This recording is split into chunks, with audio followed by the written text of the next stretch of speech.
الرجیم بسم اللہ الرحمن الرحیم۔ ناظرین، جو میرا آج کا ٹاپک ہے وہ ہے فرعون کی قوم پر مختلف قسم کے عذاب۔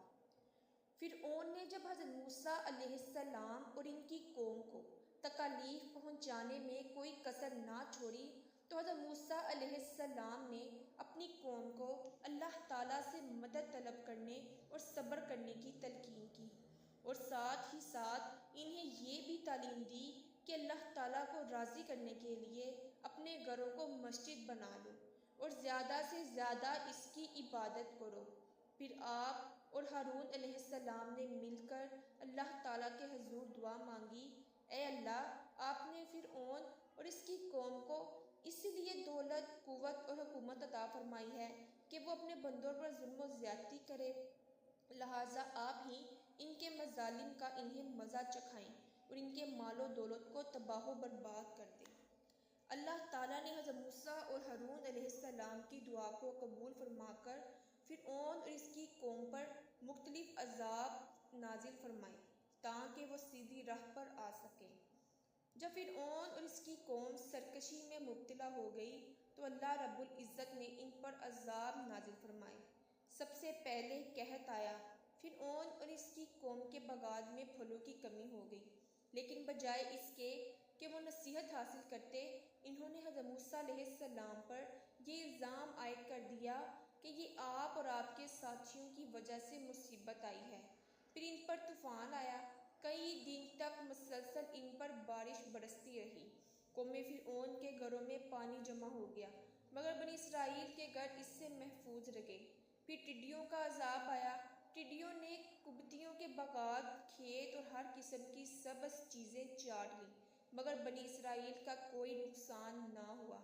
7 دن تک مسلسل قبطی اس عذاب میں مبتلا رہے۔ پھر جوؤں کا عذاب آیا جو قبطیوں کے خون کو چوس رہی تھی۔ لوگوں کے لیے کھانا پینا، سونا اور آرام کرنا مشکل ہو گیا۔ پھر اللہ تعالیٰ نے مینڈکوں کا عذاب نازل کیا۔ کھانے پینے کی چیزوں میں بھی مینڈک ہی مینڈک نظر آنے لگے۔ پھر خون کا عذاب آیا۔ قبطیوں کے استعمال کا سارا پانی خون بن گیا۔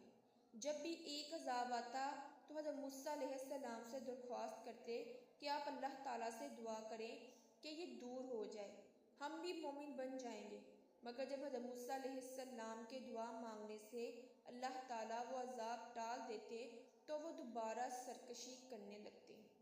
اللہ رب العزت نے حضرت موسیٰ کی دعا پر قوم فرعون پر مختلف عذاب نازل فرمائے تاکہ وہ غفلت سے بیدار ہو کر اپنی اصلاح کر لیں، مگر وہ پھر بھی بیدار نہ ہوئے اور اپنے ظلم و زیادتی میں مصروف رہے۔ اللہ رب العزت نے حضرت موسیٰ علیہ السلام کو حکم دیا کہ آپ بنی اسرائیل کو لے کر مصر سے نکل جائیں اور اپنے باپ دادا کی سرزمین فلسطین یا کنعان چلے جائیں۔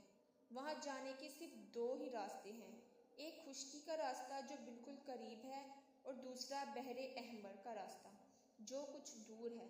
اللہ تعالیٰ کی مصلحت کا تقاضا یہی تھا کہ بنی اسرائیل خشکی کا راستہ چھوڑ کر دریائی راستہ اختیار کریں۔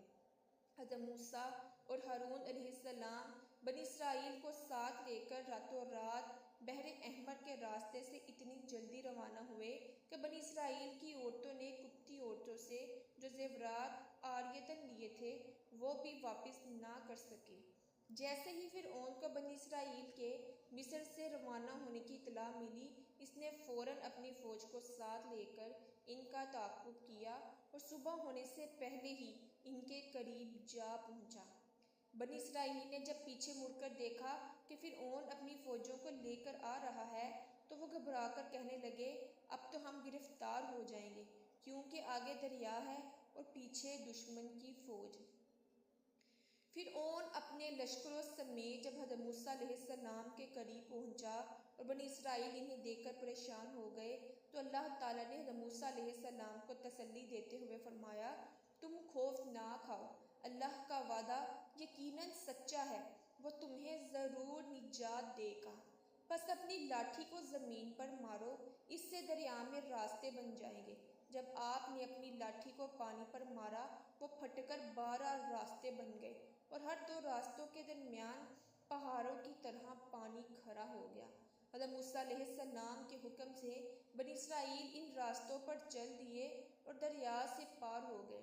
فرعون نے جب یہ دیکھا کہ وہ دریا میں راستے بنے ہوئے ہیں، اس نے اپنی قوم سے کہا، میری کرشمہ سازی دیکھے کہ دریا نے بھی راستے دے دیے، لہٰذا تم بڑھتے جاؤ اور بنی اسرائیل کو جا کر پکڑ لو۔ فرعون بھی اپنی فوجوں کے ساتھ دریا کے راستوں میں داخل ہوا۔ جب تمام فوجیں دریا کے اندر پہنچ گئی تو اللہ تعالیٰ نے پانی کو حکم دیا، وہ اپنی اصل حالت میں آ گیا اور فرعون اپنی فوجوں سمیت غرق ہونے لگا۔ اس نے فوراً کہا کہ میں اب اسی رب پر ایمان لاتا ہوں جس پر بنی اسرائیل ایمان لائے ہیں، اور میں اب فرمانبردار بن کر رہوں گا۔ لیکن اللہ کی طرف سے اسے کہا گیا کہ اس سے پہلے تو اللہ کی نافرمانی کرتا رہا اور اب تیری توبہ کا کوئی فائدہ نہیں۔